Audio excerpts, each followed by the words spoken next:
What's up, friends? Happy Saturday morning. God, it's the 23rd of December already. I mean, honestly, people always talk about how time flies, but I feel like for me personally, the whole fall flew by. Like, it's Christmas in 2 days. It's just like nuts, bro. Time is moving very, very quickly in my mind. I'm also very, very busy and I really don't have a dull moment. So, that could be part of it. I think if you're sitting around and you don't have a lot to do, if you're not challenging yourself, if you're not working, then time kind of tends to go slow. Yesterday, just for, curiosity's sake, or for those of you that are into movies, I watched Killers of the Flower Moon with DiCaprio. Fucking phenomenal movie. Honestly, phenomenal. I had to buy it on YouTube for $20, which is just, a robbery, but at the same time, it was a very good movie and I needed a good movie to watch. So Killer of the Flowers Moon, Flower Moon, Killers of the Flower Moon with DiCaprio. If you want a good movie to watch, it's like 3 hours and 26 minutes long. Watch that movie. It is insane. All right, so topics. Number one, holiday discounts on Nootropics. So torquebogo for one more day. That's today only. That's going to end tomorrow. Cortex stack throughout the holidays is 25% off, and Nootropics Mastery and Supercharged Dopamine, which are video courses, are 20% off. The codes and the links are down in the description of this video. Okay, so before we get some people in here to talk and to chat and to ask questions, a couple things I wanted to talk about. Yeah, look, yesterday I did a video about taking Cialis every day and how that affects brain performance. It's pretty magical. If you haven't seen that video, you should go watch that video because there is cerebral tissue blood enhancement, there is oxidative stress reduction, and the general cognitive upgrade via the vasodilative properties of Tadalafil or Cialis that happens when you take it every day or you take it somewhat consistently. So, consider it. Benefit to that is you get better erections for sure. And yeah, there's a significant cognitive benefit. There are Reddit anecdotes of people talking about feeling less anhedonia or none and having a clear brain after suffering from symptoms for many years. So that's the lowdown on low dose daily Cialis. Let's talk about TRT quickly. One thing that I've seen ring true over the years in doing consulting on testosterone, but that I don't often talk about because I don't want to say I dose high, but I typically don't dose low or haven't dosed very low on testosterone. However, there is a subset of individuals that get away with between 70 and 100 and call it 12 milligrams of testosterone per week, and that's their sweet spot. It's usually guys that are very sensitive to estradiol, can't really dial in an AI or don't want to. And look, I don't blame you. Those are hard drugs to take. They're also somewhat abrasive drugs to take, aromatase inhibitors. And so, like, if you can't dial your protocol in, consider taking your dose down to between, 70 and 112 milligrams a week. I'd keep a low dose of HCG in there between 500 and 700 IU a week. And then don't use an AI and see how things balance out. Control for aromatization via your diet and your lifestyle and see how things pan out. Interestingly, for some guys that don't respond to the higher doses of testosterone, even if their estrogen is in check, lower doses tend to give them their libido back. No, mechanistically, it's like, maybe SHBG rises a little bit and is able to transport more androgens into the tissues. It's really hard to say. But at the 600 to 700 mark in total test, these guys that are on very high doses and can't get libido actually get libido on those lower doses. So just wanted to talk about that. David finally caught a live stream. Woohoo, let's go. Your news. Morning stack is Dexedrine at 10 milligrams. Aranamax, I'm not sure what that is. A gram, Fastorastin 15, and some hot coffee. Well, sounds like a killer stack, dude, either way. Fucking crazy, bro. Last thing I wanted to talk about quickly is, I did a video some time ago about a multivitamin, multi-mineral complex. It's just a supplement with all the Bs and some other vitamins. I think there's some vitamin D in there if you get the right one. It's men's one a day. And then all of the major spectrum of minerals. Taking that every day as an energy supplement is very profound. And so, like, on days where I'm just not going to take nootropics and I just don't feel like it, or I want to give myself a break and reset some brain chemistry, the multivitamin, multi-mineral plus Alcar, it's like a nootropic in and of itself. It's like a nootropic stack. The B vitamins, I think, and minerals are so critical for cellular functionality at the neurological level. So consider that as an option when you're looking for things to take that, make you feel good or make you function well. Double Zero Vengeance says, good morning, Ryan. Bought some modafinil in Mexico. Tried it for the first time. Really does wake you up. Hell yeah, man. Yeah, the thing about, I consulted a guy that lived in Mexico or was in Mexico for 6 months out of the year, and he could get it very easily there. It was just I don't think that he needed a script. He just would buy it at a local pharmacy or something. So the stuff is definitely potently available or readily available down there. And yes, it is incredibly wakefulness inducing. The last time I took modafinil was 2 weeks ago or something. I was sick for 4 days. I had just a sick thing that came. It wasn't COVID. I got it tested. And I don't know what it was. I actually was around a dude that had an ear infection and still came to work. It was at a BMW place. I was getting my car worked on. So maybe he gave it to me. Anyway, I was pretty tired. I felt pretty terrible. And modafinil allowed me to actually get work done. So yeah, very powerful stuff. Relentless 1951 is saying, hey, I'm on 250 milligrams test per week for symptom resolution for anhedonia and ED. How long do you think it takes to see positive effects? Well, I don't know if that dose is right for you. I don't know what your labs look like. It's difficult to say. I don't know if you were here in the beginning of the stream, but I was saying that there's a subset of individuals that just respond better as far as libido goes and erection function at lower doses of testosterone. And, yes, that's because estradiol ends up lower as a result of just having lower, raw material to convert to estrogen. But at the same time, 6-hormone binding globulin might go up a tad as you lower your dose. And there you're storing androgens to tissues better. And so, who knows if that dose is correct. Typically 250 is pretty high. If you have HCG in the mix, you're going to aromatize a hell of a lot more than you should. And that's just going to blunt your sexual function and keep you having ED. So you might want to consider lowering that. I'd say once you get the right dose of testosterone, you're looking at 2 months or something for things to come back and start functioning normally. Yeah. On the anhedonia side, usually the right HRT protocol helps resolve that. But you may need to run a cycle of 9-MeBC. You might need to work on dopamine and the neurotransmitter side of things. You may need to start eating some probiotics and building more serotonin.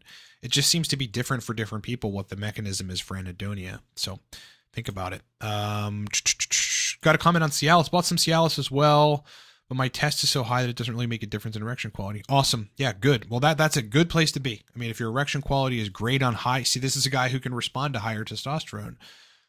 Some people can, and some people just require lower doses.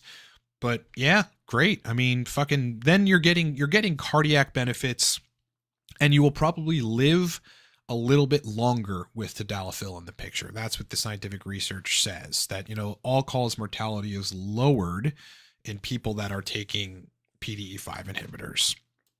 And that's likely just vasodilation, better blood flow, better cellular function as a result of better blood flow.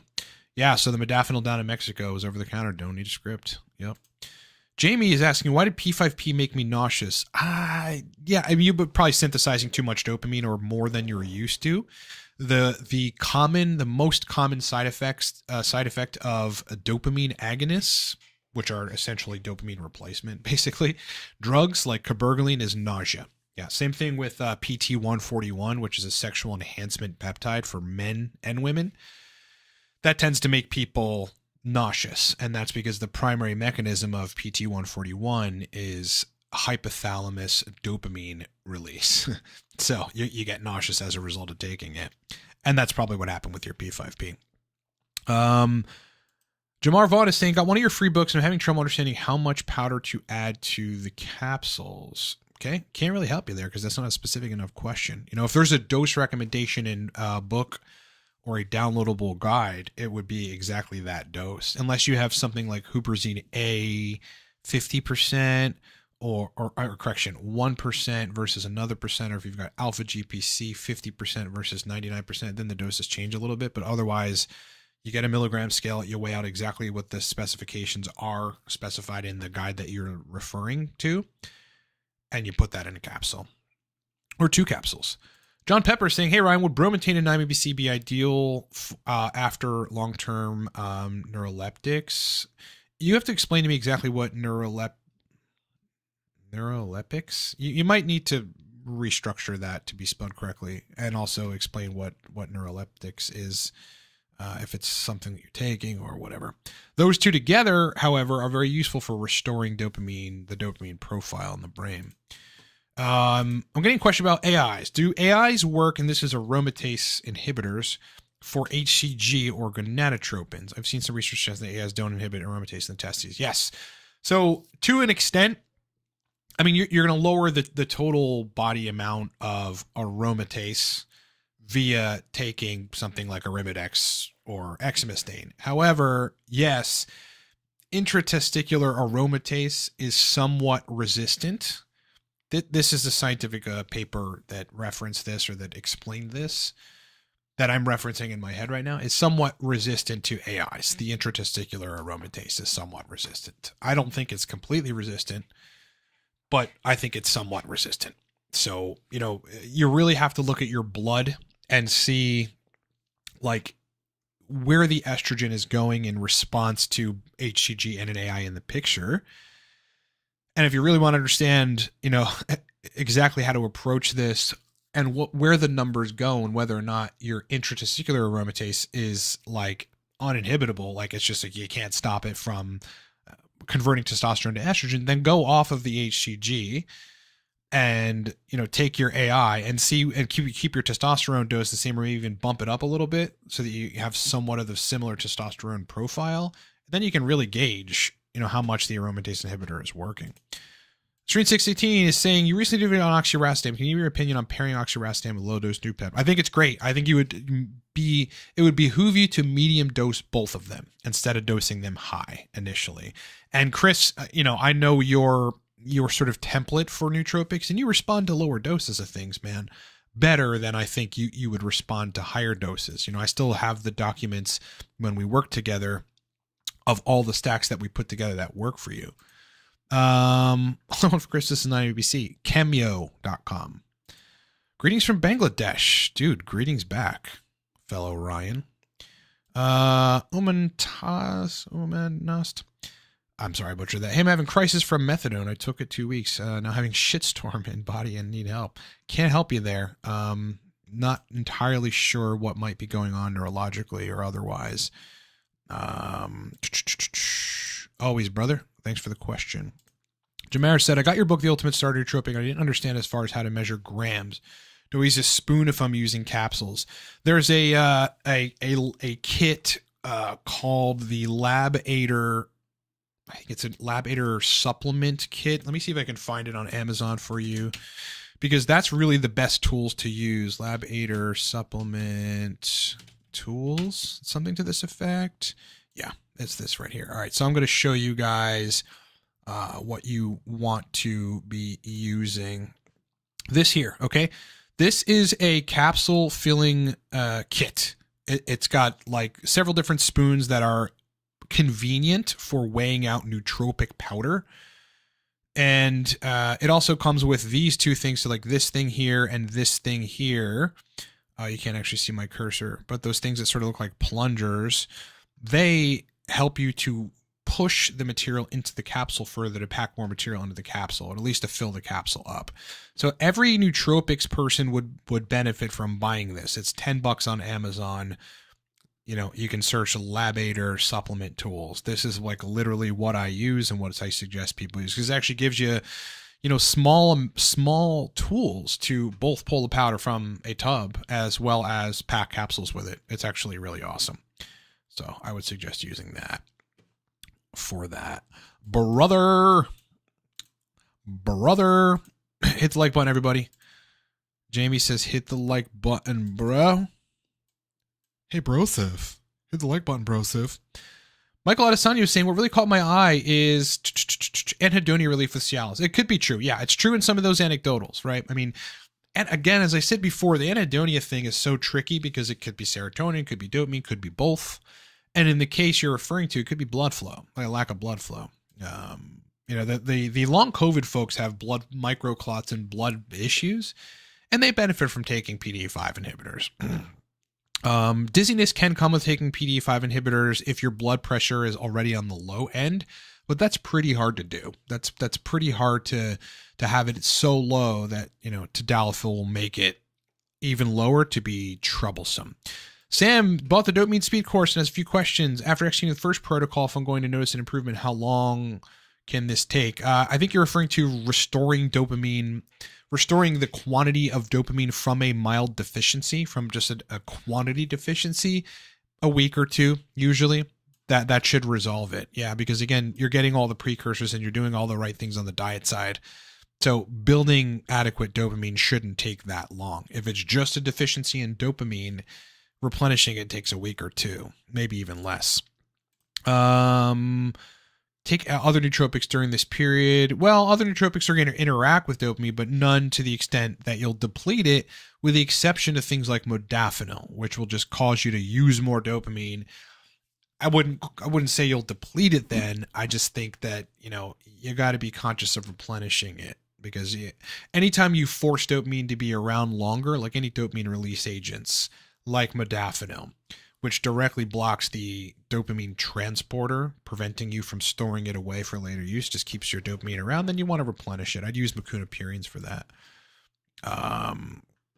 Yeah, so I hope that sufficiently answers your question. 1 to 2 weeks, but again, you got to make sure dopamine is your problem. Everything mimics dopamine deficiency. Long COVID mimics dopamine deficiency. Low testosterone mimics dopamine deficiency. Not eating enough calories mimics dopamine deficiency. Because in all those cases, you're going to have a lack of motivation and feel generally apathetic about life and just not energized. So you got to identify what's really happening. And you can get neurotransmitter tests that measure metabolites of neurotransmitters in your urine if you really want to be, biohacky about it, which I would suggest if you need to know for sure. Double Zero Vengeance and say, when I was first repairing dopamine function, it took about a week to notice a difference. I had coffee and felt the caffeine effects for the first time ever. Beautiful. That is so beautiful. Yeah, there's stories like that with 9-MEBC especially. They're just like feeling stimulants again and getting that dopamine-like effect. Flo is saying, what's your opinion on phenibut use a couple times a month in special cases? I think it's fine. Again, the only risk you run is taking it more than twice a week. Because, too close of a proximity gets those GABA B receptors in withdrawal when you're off of it. So you just want to take more of it. And then it becomes addicting, like a benzo. You got to be careful with phenibut because it's pretty much like a benzo, like alcohol and like any other GABAergically addictive substance. So I'd be careful. Neuroleptics, yeah, are antipsychotics, like medication like Seroquel and Zyprexa, right? So those are dopamine D2 receptor antagonists. Yeah, I mean, if you were on one of those for a long time, your prolactin is probably high. You want to look at that. I don't know that there's necessarily anything to fix as long as you're not on them anymore, because the dopamine D2 receptors will essentially upregulate as you antagonized them for a while. Now that you're off of it, those receptors should upregulate if you're off of it. Jamal Vaughn is saying, so I don't necessarily have to measure any other powder, just pack the capsules until full. Really give a good explanation how to go about filling the capsules in your guide. I think you're missing the elephant in the room, which is if someone suggests 70 milligrams of X, 500 milligrams of X, that's 570 milligrams of material that you weigh out. You use the Labator toolkit that I just put on the screen 3 minutes ago, and you pack the capsules with it and you close them, and then you take them with water. I'm not sure what step you're missing there. Simon Marshall, what's up, bro? You answered my question last week about a base protocol for early onset dementia. Forgot to catch it all and take note. Yeah, first of all, to try to alleviate symptoms, it'd be paracetam and alpha GPC. The dose is going to differ between people, especially if it's a man versus a woman, or if the man or woman weighs more than usual.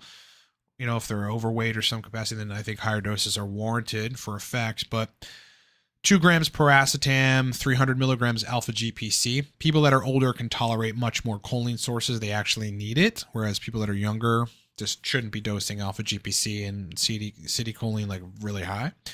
Otherwise, you would want to look into a product called Suvenaid, Souvenaid. It's a product that was launched in Australia and has been studied for dementia and Alzheimer's. And it's got iridine, citicoline. Actually, I'm not sure their choline source, but it's a choline source. DHA, one of the fatty acids, the omega-3 fatty acids, B vitamins, magnesium, vitamin E, and a couple other things. And that stuff's very effective because I've made variations of that stack, and it's potently powerful for brain performance and neurogenesis, the spawning of new neurons, which would be useful in that case. John, no better time than the present, my friend, because everything is cheap right now for the holidays. And by the way, today's the last day, guys, of the torquebogo. So we've run the buy one, get one free. We expended 400 or so bottles, and we're coming up on our last bit of bottles that we can sell at buy one, get one free. So right now, like today's the last day. It ends today. Well, it ends tomorrow, essentially, but no better time to get product than now because Cortex is 25% off. Courses are 20% off. Jamie, best way to lower caffeine tolerance is to take 9-MEBC. 20 to 30 milligrams over a 20 to 30 day period will probably do that for you. Yeah, you're resensitizing kind of the dopamine response from it. Snooty Newts says, I know it's wrong, but 9-MEBC complements alcohol quite well.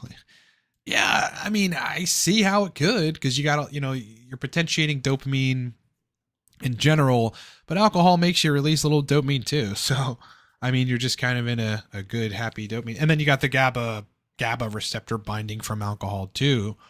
Just make sure you're getting your B vitamins if you're drinking. Just make sure you're getting them. B vitamins and magnesium will make a drinker's life so much better. Not that I suggest doing it. I forget the mechanism of agmatine, and it's not really a compound that I would classify as a nootropic, so don't know a whole lot about it. Cheers, Simon Marshall. Cheers. Yeah, so that kit is this right here. Hold on. The Labator capsule filling tool kit. It's like the best thing ever. These things here, the 5th and 6th like little tool here, they push powder into the capsules. They make it a lot easier to actually fill your capsules. The rest of these are small little spoons that are very useful to use. Yeah, here's a good example, like a good kind of picture of what's going on. You can use these to fill capsules, to put the powder from the scale to the capsule, put the powder from the tub of nootropic powder onto the scale. These things are just incredible. And it's $10 on Amazon. Honestly, very, very awesome. So guys, the specials are 20% off supercharged dopamine. Codes are in the description. 20% off Nootropics Mastery. Codes are in the description.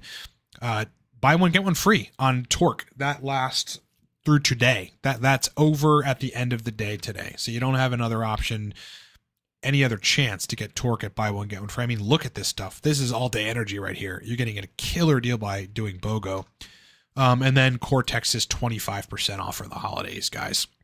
Codes for that are in the description of the video. Hope you guys are having a great day. I'm bummed there's no fights on. I really don't know what I'm going to do today. I might just play Warzone. I have a potential date later. I don't know if that's going to work out. We'll see.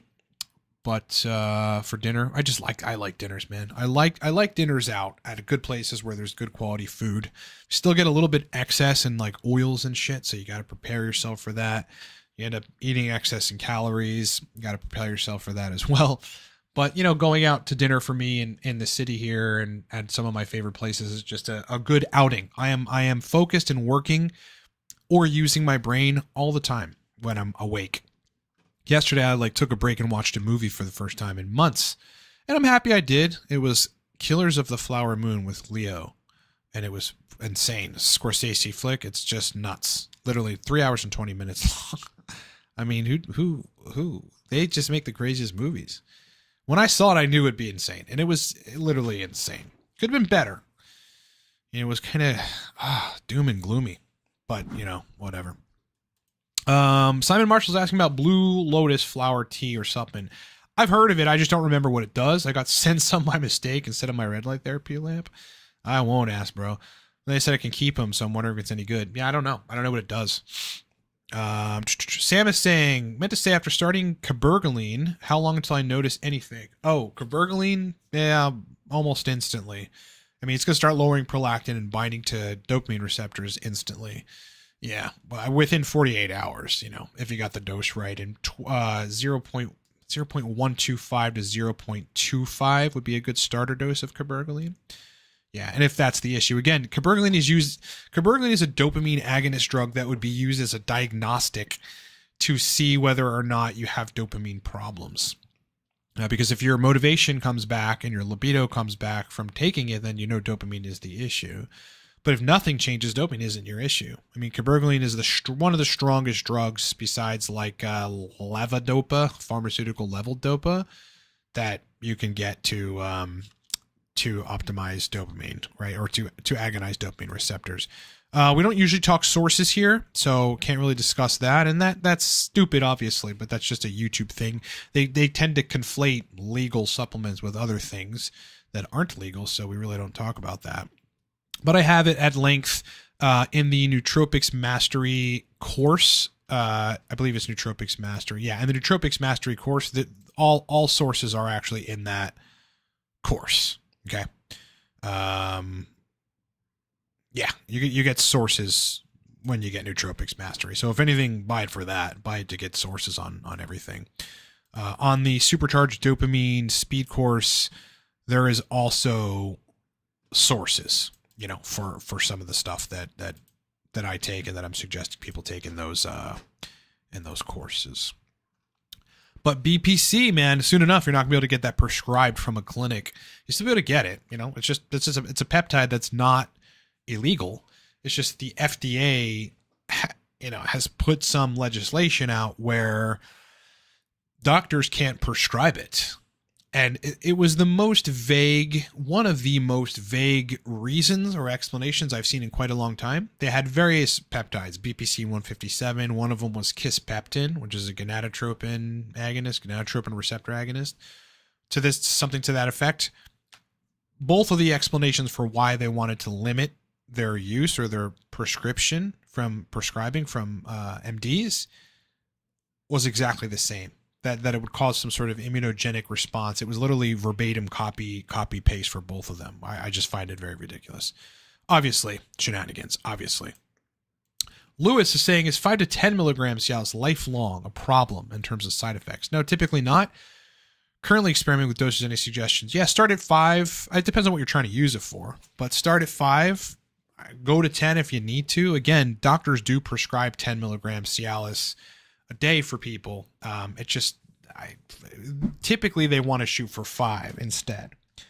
And I'm not sure what their logic is, whether it's preventing drops in blood pressure or what.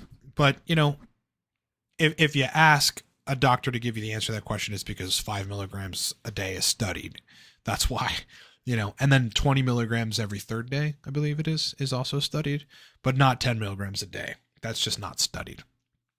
I don't think it's an issue. I've taken 10 milligrams somewhat consistently, not every day, but somewhat consistently. Plenty of people do, though. Get it prescribed at 10 milligrams a day.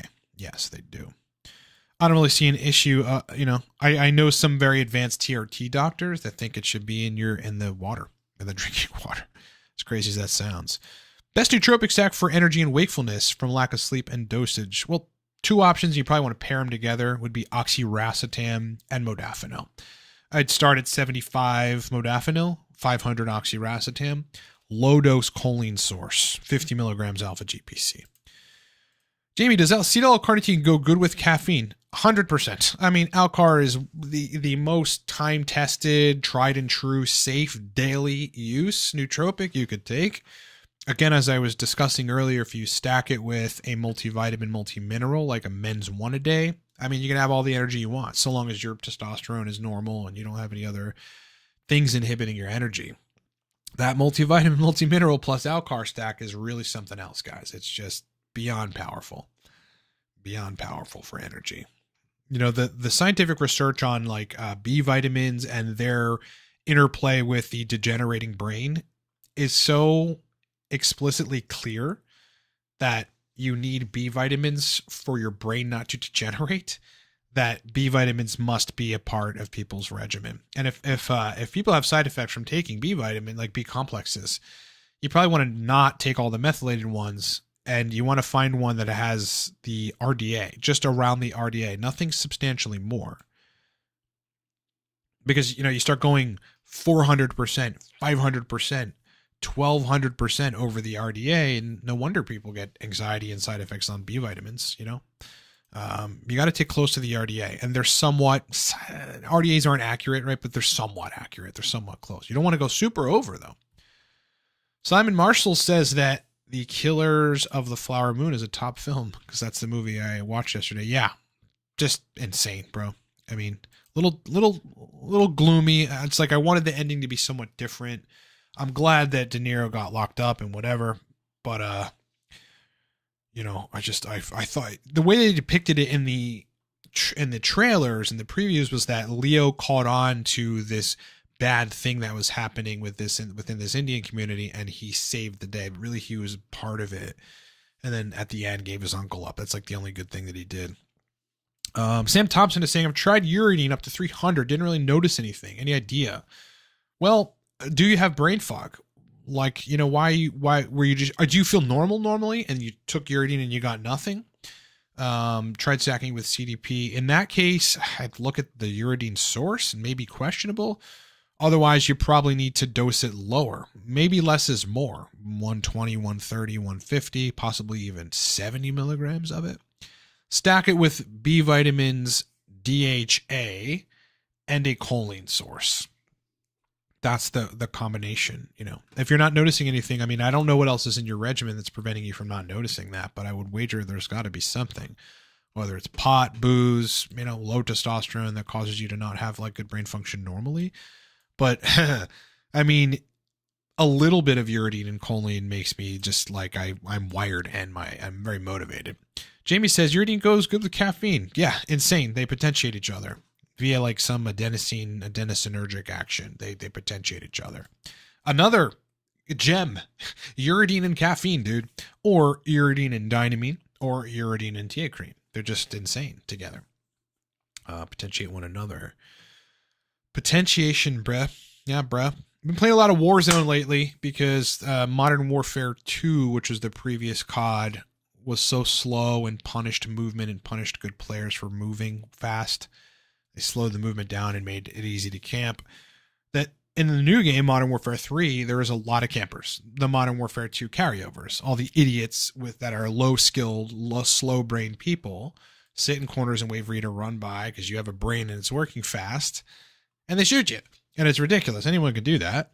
But in Warzone, you're forced to move. You're forced to move, right? Because the whole idea is like you get 50 people or 75, whatever, in a lobby in a big map, and then there's gas around you that you can't breathe in, and that stuff closes in and closes in and closes in, and it forces people to move. So people can't really camp the whole time. So I love the hell out of Warzone. And I'm officially keyboard and mouse player. I used to play controller, and once you get good at keyboard and mouse, then there's no going back to controller.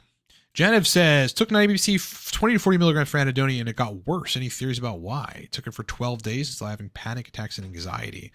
Generally speaking, you want to take it for much longer than that. It could be the case that the dose was entirely too low, or correction, entirely too high, and you maybe needed to take 10 milligrams of it. People will get a benefit from that, 5 to 10 milligrams, and taking it consistently. At the same time, anhedonia isn't always exclusively a dopamine problem. Could be a serotonin problem, could be a testosterone problem. So I would wager, again, if you're trying to approach something with the theory that it's this and the thing isn't fixing it, it's either your dose or that isn't the problem. Dopamine isn't the issue. People get very stubborn and they keep taking something and they keep thinking it's one thing. Your body's going to tell you, man. Body's going to tell you what you're doing is right for you or not right for you. Anhedonia from chronic stress. There is no protocol for that because I don't know what's causing it. As I said, it could be many things. Disposable Hero. Think about taking PT-141. All right. Good luck for the first time in stacking with oxytocin. Don't think you need to do that the next time I have company. 39-year-old Natty and could use the help. Erection department is fine. Anhedonia struggle. Yeah. Well, PT-141 will temporarily make the anhedonia better. But you got to be careful because it'll force dopamine release, and then the anhedonia might be worse the next day if dopamine is your issue. In which case, take Mucuna purines the next day. But I mean, yeah, PT-141 is going to turn on libido and erections. It certainly has the ability to do that. Never tried SARMs. No. Ostarine and like ligand draw with 125 testosterone. Yeah, Ryan Russo would be a better guy to learn about SARMs from. He's another YouTuber, biohacking YouTuber, who's a cool guy, has a lot of content. You know, he has a lot more experience with SARMs. It is not my, let's see, it wouldn't be my first choice to, you know, selectively modify androgen receptors. You know, if I was trying for physique gains, you know what I mean? I would first jump on, in addition to testosterone. First of all, I'd raise my testosterone dose to like 350 or 400. And that alone would do it, you know, and just try to deal with the ensuing estradiol, which will definitely come from that. Other than that, though, yeah, I mean, I'd be looking at oxandrolone, Proviron, THT derivatives, maybe Winstrol, you know, other non-aromatizable androgens to bring into the mix, and instead of androgen receptor modulators. That's just my personal take. Offset. Unite or Unity is saying, what should I take to offset modafinil, armodafinil side effects? Oh, and what dosage? Well, I mean, if you're getting sides from them, what sides, first of all? That I can better answer that question if you package that whole question again and include your sides. You know, because I don't know what you're getting. Like if it's a sleep issue, take it way earlier in the day or take a lower dose or both. If it's histamine release, take Claritin or an H2 receptor antagonist like famotidine would help. Michael's saying, PSST from antidepressant gave me sexual problems like muted orgasm. My question is, why did Adderall give me anhedonia so quickly? The fact that I see people stating they've got anhedonia after a year. Because it blocks the dopamine transporters, keeps more dopamine around, and depletes it further. That's why. That means dopamine's a part of it. Is rhodiola a good nootropic? Yeah. Pretty cool for chilling you out, but some people it gives them energy. It's an adaptogen, right? So adaptogens help your brain essentially respond better to stresses, and they adapt in response to what's happening. Like if you need more cortisol, they're going to give you more cortisol. If you need less, you'll end up getting less. If you need more energy, it gives you more energy. If you need less, it gives you less. It's just sort of a balancing. That's why adaptogens are crazy. That's why bromontane, which is a synthetic adaptogen, is crazy. It just does a lot of cool shit for people. Pavon goes, thanks to you, I saw your video on cordyceps. Yes, and its effect on tyrosine hydroxylase, and I'm improving continuously, but not so fast. What to do? Stick with it. You know, if you found that dopamine is getting better, or your symptoms are getting better via modifying dopamine, which you're doing with cordyceps, then, you know, try running a cycle of 9 MEBC. That will help you get better quicker if dopamine is the issue. Bubbles is saying, is Xanarastam good long term? Breaks aren't necessary for safety. I think they're useful for tolerance. You know, the scientific literature on both aniracetam and oxiracetam is super, super clear. You can take it every day. No problems, right? It was like 16 months at over a gram a day in some older folks. No liver toxicity, no sign of any, no negative side effects. However, like, because you're putting more choline into use and you're modifying like AMPA receptors, it's a glutamate receptor subtype, then it's like there could be, at least on the choline side, some sort of desensitization of the response. It usually happens to me and most people that I've worked with racetams. So for safety purposes, you do not need to cycle them. You know, if you're worried about safety or whatever. For efficacy, you should cycle them. Yeah. God bless you back. David is saying, teacrine is great, one of my favorite nootropics, especially with caffeine, simple, clean energy. Yeah, there's papers on this, man. Teacrine, dynamine, caffeine together. No negative effects on cardio, biomarkers, blood pressure biomarkers, none of that stuff. But, you know, marked improvements in cognition. This is why I'm here, guys, because there's just stuff that you could be doing that gives you the edge over everybody else that isn't doing what you're doing. You know, this whole land of nootropics, like, when I was 24, just coming out of the army, and like I got into all this stuff, and I'm like, dude, like I'm cheating, like, I have the edge over a guy my age or younger, just because my brain works better. I'm happier. I am more productive. I am more content. I enjoy things more because I can modify brain chemistry. I'm like, did I figure something out that like no one did? Like no one talks about it. It's just the craziest thing. And this channel, it's like, yeah, we got nerfed, basically inhibited by YouTube for many years. But if we didn't, we'd have many more subs, but still we have 24,000 subs. It's like, the entire contingent of the United States of America, middle-aged males and females, should know about this stuff, but they still don't. They know about 5-hour energy. They're just nootropics to them. They're like, it just doesn't register. It's so weird. How often can I take Suboxone without downregulating dopamine? Yeah, 2x a week would be fine, because that's a mild reuptake inhibitor of dopamine. So, you would want, it's not that you're going to downregulate dopamine. That's too general. Like what you would do with a reuptake inhibitor is deplete ongoingly, like your stores of dopamine. You'd want to take Mucuna purines on and off. How do I like Bacopa? Awesome chemical. Again, not very acutely noticeable, but longer term, and that just 2-3 weeks of taking it and then taking it daily thereafter at 500 milligrams is very powerful for memory and like repairing the connections that allow nerve impulses to send in your brain. These things called neurites, axons and dendrites, essentially.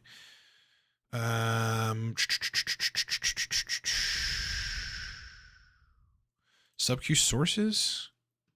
Not sure what you're referring to. Subcutaneous, bro. Yeah, as I was saying in the beginning about testosterone, yeah, I'm seeing a lot more. I don't know why this happens in bunches, but I'm just seeing in the last couple months, men respond better to lower doses of testosterone than higher doses. These tend to be guys that can't control estrogen the right way or have trouble with AIs. The AIs give them side effects or something. They get to an ultra low dose of testosterone, which, by the way, makes you on the total testosterone scale have higher numbers than most guys. Lower dose of testosterone, you still have higher numbers than most men. You're still at 700. Most guys are between 400 and 600, or lower or something. A lot of guys are low on tests in the 400s or something. Sometimes testosterone replacement should just act as mild optimization, not at the guys that are taking a lot, like when I was taking 210, that's not a TRT dose, and that wasn't really good for me. I had to manage estrogen very aggressively. I had to take a lot of aromatase inhibitors. They're not great, but it allowed me to have a lot of energy in the gym, and that was the goal. And then I packed on a lot of solid muscle. I'm strong as hell. I'm on a lower dose now, and I haven't lost strength. I look a little smaller, but it's mostly water weight. I'm mostly water weight. I could even go lower if I needed to, like to completely eradicate the acne or the back acne. I have a little bit of that left. If I go to 100, it's going to be gone. And I bet I'd still be fine. I might try that. Yeah, centrophenoxine is pretty okay. Low doses of it, 50 to 100 milligrams. It takes choline and from certain tissues and sends it to the brain, crosses the blood-brain barrier, agonizes acetylcholine receptors, and turns on brain function. Rupam is saying, do you think cyproheptadine could potentially destroy the brain if used regularly at 0.5 milligrams a day? I don't think destroy the brain, but yeah, you make a good point that you wouldn't want to constantly be taking an anticholinergic. You just wouldn't. Plenty of people do. Like, there's a lot of sleep agents that are, part of their mechanism of action is they're anticholinergic. They block choline receptors, basically. And people end up fine. People seem to be fine, but are we catching up to them when they're 70? Do they have Alzheimer's? Did that contribute? We really don't know. Cipro, there's some serotonergic receptor activity. I think it's 5-HT2A. No. 5-HT2C. I forget which receptor. That you don't want to be agonizing heavily or antagonizing. I forget. There's some interaction with serotonin that cyproheptadine induces that you don't want to be doing every day for cardiac function. Flo is asking, how concerned about hair loss and high BP when it comes to regular nicotine use? Not concerned at all about either. Hair loss, definitely not. If you're having blood pressure issues from it, that's potentially possible. I'd run some Cialis with it or Tadalafil, and that would probably lower it. Or work on your lifestyle to lower blood pressure. Yeah. Don't know a whole lot about testosterone supinate. Not heard of that. I've not heard of that. Michael is saying, besides dopamine and hormones, are anhedonia related to other problems that are not dopamine and hormones? Serotonin only. Yep. Serotonin, dopamine, hormones. Like, too much estrogen is going to give you anhedonia. Too little estrogen is going to give you anhedonia. Too little testosterone is going to give you anhedonia. Too little serotonin is going to give you anhedonia. Too little dopamine is going to give you anhedonia. Now, if you had a combination of all those things, well, that's a project. You got to find which ones need targeting and target them all. But you can't go too high on anything. Can't go too low on anything. That's why balance is so critical for that. Anything for being emotional but not sad. I mean, yeah, check your hormones out. Estradiol is probably a little out of whack. Potentially progesterone. You know, you got to watch out for progesterone. That's a really funky hormone. I mean, it should be in adequate quantities, but like, I don't know. I consulted a guy. Let me just tell you a story. I consulted a guy that was taking a lot of anabolic steroids. One of them was trenbolone. And if you don't know about trenbolone, you know, it's a pretty heavy progestogenic anabolic steroid. And this is a straight male that was complaining that he suddenly had desire for not just the opposite sex, but like, you know, in between, like trans people and shit. Like, you know, like, and that's the porn he was consuming, and he was seeking out people in real life. And he's like, what the fuck's going on? You're on a progestogenic anabolic steroid. You get progesterone way too out of range, and it's going to change. It's going to temporarily change your sexual orientation. It does that. That's why, you know, the 19 Nors and things, especially like tren, you know, like, yeah, you'll pack on a solid amount of muscle, but the progestogenic negative side effects might change your fucking sexual orientation for the time being. That shit does happen to people. So you want to keep progesterone in the right place. I'm not sure what we got on that, but yeah, hormones control, you know, a lot of what's going on in your body. So much. Simon is saying that low dose test, Ryan, how many times a week would you administer that? Because I've had some benefit from icing and clomiphene. I think this would benefit me. If you're going on testosterone, you're administering it ongoingly. You know, I mean, there is no stacking it like, or trying to remain natural. The only way to remain half natural would be to have HCG in your regimen, which just keeps your balls functional, making their own testosterone, in addition to your exogenous testosterone. But low dose test, 100 milligrams a week with 500 to 700 IU HCG. If you control for aromatization, that is a bulletproof protocol. Bro skips peptide questions. Nope. Thanks for assuming I do it intentionally, because I don't. Now I won't answer your question. Thoughts on salbutamol? Salbutamine? I don't know what this is. Taking orally, which anecdotally gives me a huge performance boost. Does uridine affect testosterone or HGH? I do not know about HGH, but I don't think it affects testosterone. Yeah, it's just a neurogenic compound. That's all. Yeah, it's just aiding in neurogenesis. I mean, it's modifying dopamine at some level, but mainly going to help you repair neuronal function, grow new neurons. It's the craziest compound. This stuff is insane. Literally crazy. All right. Any other questions, guys? Oh, I got a question about C-Lank. What do you think about C-Lank long term? So C-Lank modifies the GABA-A, the benzo sites at the GABA-A receptor. I mean, it has other mechanisms too. I don't know. I honestly, I haven't taken it long term myself, and I've not suggested anyone take it long term. Pretty useful for chilling you out and giving you good calm brain function in the acute period. But, you know, long term, I don't have enough information to responsibly give you an answer. Michael is saying, I know being overweight can contribute to having low energy, but after taking Adderall for a short period of time, I've noticed besides anhedonia, my anxiety came back. Yeah, again, you know, depleting dopamine. In the temporary period, you have more around, which means you're going to synthesize more noradrenaline and stuff too. So That's probably why. Phosphatidylserine, I think it's pretty useful. Could lower cortisol. That's basically it. I don't know that I don't know that it in the times that I've taken it, it's really done anything noticeable. But that's just my personal anecdotal. I've not with clients had them take it, so I don't have a whole lot of information about it. Yeah, useful for lowering cortisol if that's what needs to happen. Life is short. I love that. Long-time opioid addict followed by 6-7 years of what I think is kratom. Yeah, hopefully you're getting off of that or trying to figure that out. That stuff is no bueno.